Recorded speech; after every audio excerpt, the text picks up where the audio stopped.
আজকে আমি কলমি শাক রান্না করেছি। তো কলমি শাক একবার এইভাবে রান্না করে খেয়ে দেখো, খেতে কিন্তু দারুণ লাগে। তো হ্যালো বন্ধুরা, তোমরা সবাই কেমন আছো? আশা করি ভালোই আছো, আমিও ভালোই আছি।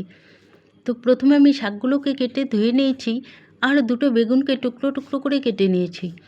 তারপর ওভেনের উপর কড়াই বসিয়ে দিয়ে কড়াইয়ের মধ্যে দিয়ে দিলাম সর্ষের তেল। তেলটা গরম হয়ে এলে ওর মধ্যে দিয়ে দিলাম শুকনো লঙ্কা আর কালো জিরে আর কয়েকটা চেরা কাঁচা লঙ্কা। ফোড়নটা লাল হয়ে গেলে এর মধ্যে কেটে রাখা বেগুনগুলোকে দিয়ে দিলাম। বেগুনগুলোকে দিয়ে বেশ কিছুক্ষণ সময় বেগুনগুলোকে একটু ভেজে নিয়েছি। তারপর এর মধ্যে দিয়ে দিলাম পরিমাণ মতো নুন আর হলুদ, দিয়ে আবারও কিছুক্ষণ সময় বেগুনগুলোকে ভেজে নিলাম। তারপর এর মধ্যে কেটে রাখা শাকগুলোকে দিয়ে দিলাম, দিয়ে শাকগুলোকে একটা ঢাকা দিয়ে বেশ কিছুক্ষণ সময় ধরে রান্না করে নিয়েছি। আর ওদিকে একটা বাটির মধ্যে আমি 1 চামচ চালের গুঁড়ো নিয়ে জল দিয়ে গুলিয়ে নিয়েছি।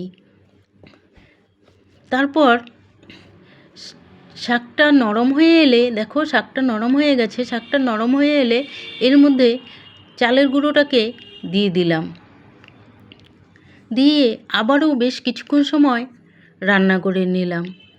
তো আমার রেসিপিটা তোমাদের কেমন লাগলো? যদি ভালো লাগে তাহলে লাইক, কমেন্ট, শেয়ার এবং চ্যানেলটিকে সাবস্ক্রাইব করে দিও।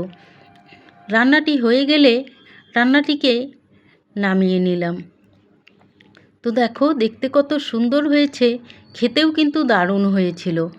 তো পরের দিন দেখা হবে অন্য কোনো ভিডিও নিয়ে। ততক্ষণের জন্য টাটা, সবাই ভালো থেকো।